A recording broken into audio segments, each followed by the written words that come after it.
Good morning. The Secretary General and the Prime Minister will make short statements, and then we'll have time for just a couple of questions. Secretary General.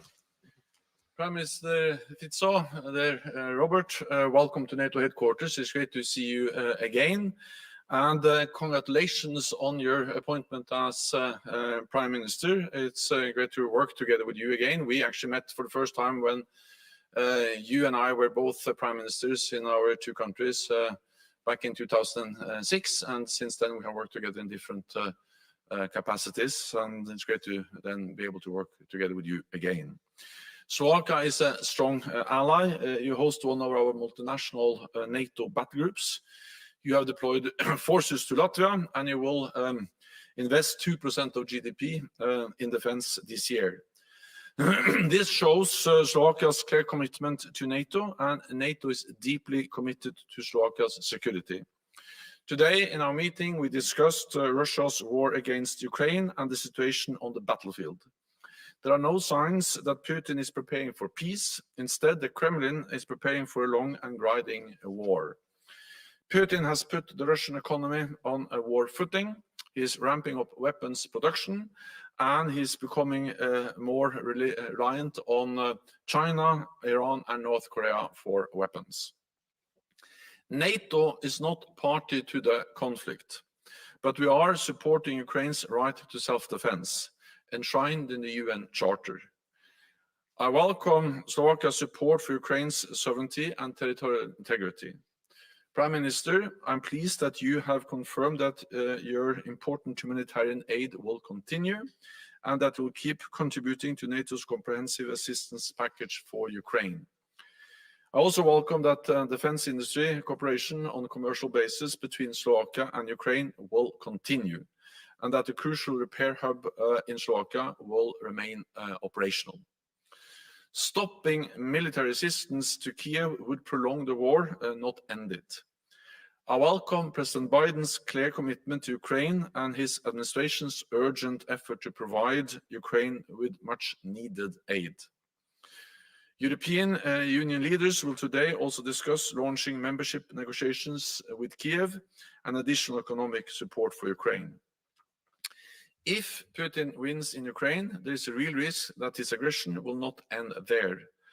Our support is not charity, it is an investment in our security. In our meeting today, we also discussed further bolstering our own deterrence and defense. Tomorrow, a long-planned US missile defense base in Poland will become operational. It will boost allies' ability to defend against the threats of ballistic missiles, particularly from the Middle East. We look forward to integrating the facility into NATO's ballistic missile defense shield in the near future. This is an important step for transatlantic security. So once again, Prime Minister, welcome. Robert, it's great to have you here at the NATO headquarters. Please have the floor. Thank you very much, Secretary General, dear Jens. First of all, as I have said during our meeting, thank you very much for your performance. Of course, we know each other for a long time. First time we met as Prime Ministers of Norway and Slovakia, so I am very happy that today I had a chance to exchange views with you. Dear Jens, you know very well that before elections in Slovakia, I was described as a devil, that my government will change everything. In spite of the fact that we publicly declared that the Slovak government, in case I would be the Prime Minister, will not change anything in the foreign policy. Of course, it doesn't mean in practice that we will agree with everything. And I hope that our discussion today confirmed that we have some sovereign opinions and different opinions that our allies have. First of all, I would like to declare publicly that we do not see any reasons to change the policy of my government towards NATO. Slovakia is a member state of NATO, and of course, I understand that we have to fulfill commitments and we have to respect rules of this club. I informed Secretary General that the financial situation in Slovakia is very critical, and that it is impossible to imagine that we will spend more than 2% of GDP on military expenditures. At the same time, we would like to spend 20% out of this money on modernization of Slovak army, because the present status of the Slovak army is not very good. At the same time, I informed the Secretary General that we need some investments on so-called secondary impacts of war in Ukraine, and we will fight the Secretary General for some money today in Brussels during the summit of European Union, because we believe that countries like Hungary, Slovakia, and Poland could have some extra money to reconstruct bridges and roads very close to Ukraine. Yes, it is true that Slovakia will continue in humanitarian aid to Ukraine. I informed the Secretary General that in January I will meet the Prime Minister of Ukraine, Mr. Šmyhal, and the list of products that Ukraine needs at the moment is prepared. It means that we can provide Ukraine some equipment to demine territory of Ukraine. We can help Ukraine with the energy, with the gas. I mean, we are doing what we promised before the elections. Yes, it is true that we stopped any military assistance to Ukraine. We will not send anything from state storages from the Slovak army. But as I have said openly before elections, we will not block commercial cooperation. I'm very happy that the Minister of Defense of Slovakia is Robert Kaliňák, because he is very enthusiastic. He has very, I would say, interesting plans how to increase military production in Slovakia, of course, on a commercial basis. So this is something we will not block. Finally, I would like to say that we exchanged with the Secretary General our opinions as far as the situation in Ukraine is concerned. And this is a topic where we have different opinions. I openly declared that we do not believe in my government in military solution in Ukraine. We really miss any peace initiative, and it doesn't matter whether it is in the European Union or it is in NATO. And frankly speaking, we cannot imagine that the war will continue next 10 years without any results. The only result will be maybe hundreds and hundreds of thousands victims of this war on both sides of the conflict. So we really do not see any military solution. So I hope that this different opinion concerning very important issue for NATO will not complicate very constructive dialogue that we have as the Slovak government and NATO. So, dear Jens, thank you very much. It was very, very, pragmatic. I like that it was very unofficial, meeting, because we are too old and too experienced to have formal meetings and to have formal speeches. Thank you very much. Thank you. We have time for just a couple of questions. We'll start with Pravda in the second row here, please.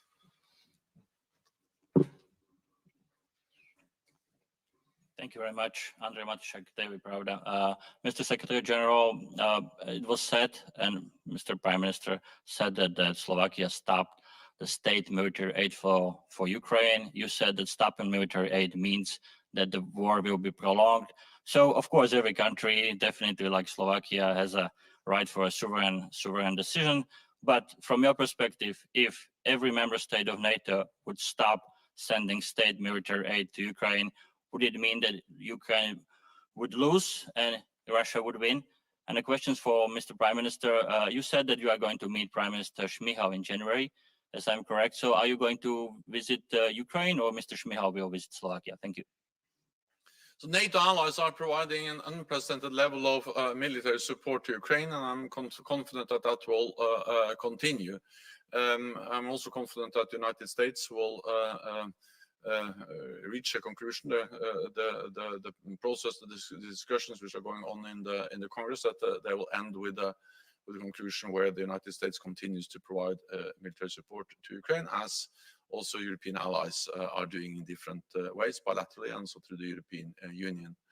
Then, of course, different allies provide different types of support. And I welcome that the Prime Minister has stated that the humanitarian aid will continue, the support for NATO's comprehensive assistance package will continue, and also that, of course, the Slovak defense industry is important in providing on commercial basis supplies to Ukraine, which is vital for Ukraine.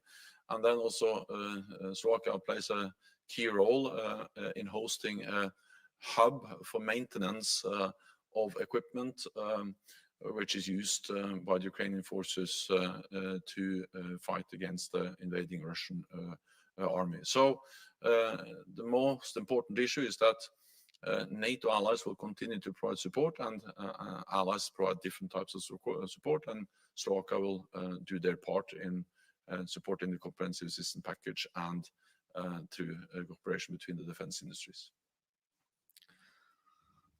Thank you for your question. First of all, I'd like to add something that I informed the Secretary General that we urgently need in Slovakia a new anti-missile system after S-300 was sent to Ukraine.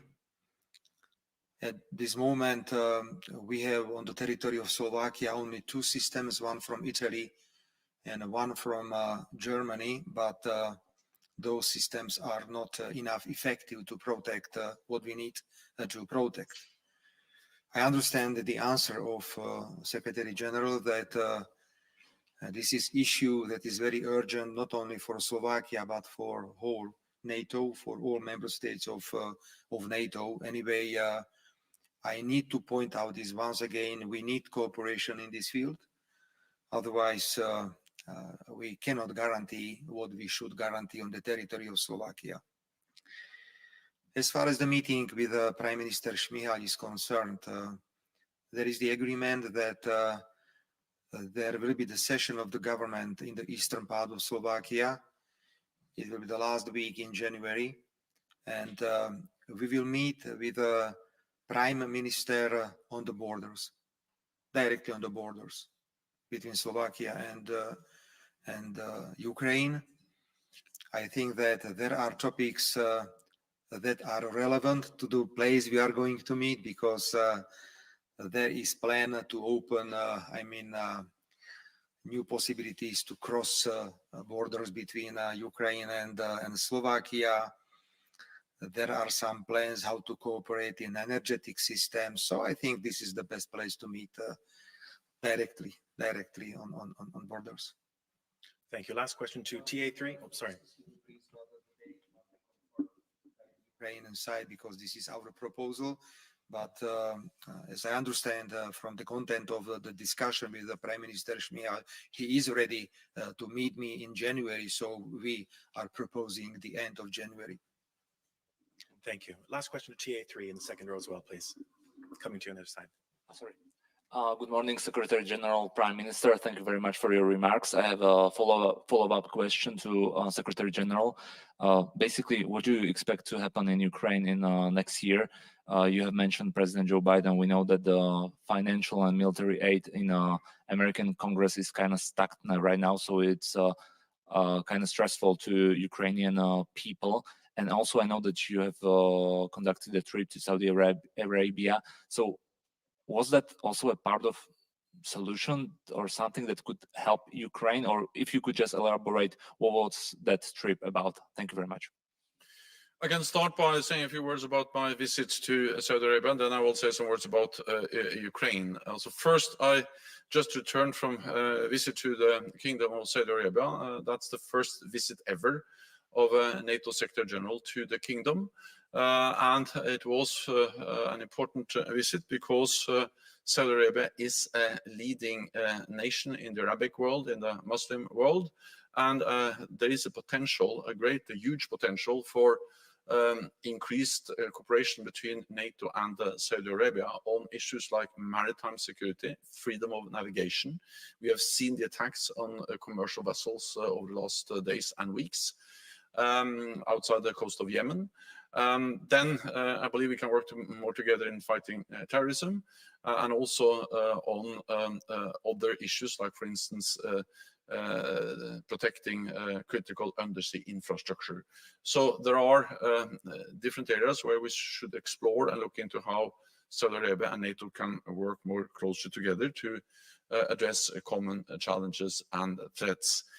So therefore, I'm also pleased that His Royal Highness Prince Khalid bin Salman, the defense minister, accepted my invitation to come to NATO early next year. We will sit down and talk more in detail about how we can further strengthen the cooperation between Saudi Arabia and NATO. In addition to my talks with the defense minister, I also had useful meetings in the foreign ministry with the chief of defense, with the Saudi Arabian military industries and the National Defense University. I also had a good discussion with the Secretary General of the Gulf Cooperation. So this was a productive and useful meeting, and shows that for NATO it's important to address a wide range of challenges and work with partners and friends in different parts of the world. Then on Ukraine, I think we have to just accept that wars are by nature unpredictable. So no one can tell exactly where we are in a year from now. But what we can say is that the only way to reach a just and lasting solution is to convince President Putin that he will not win on the battlefield. And the only way to ensure that President Putin realizes that he is not winning on the battlefield is to continue to support Ukraine. Because you have to remember what this is. This is a war aggression.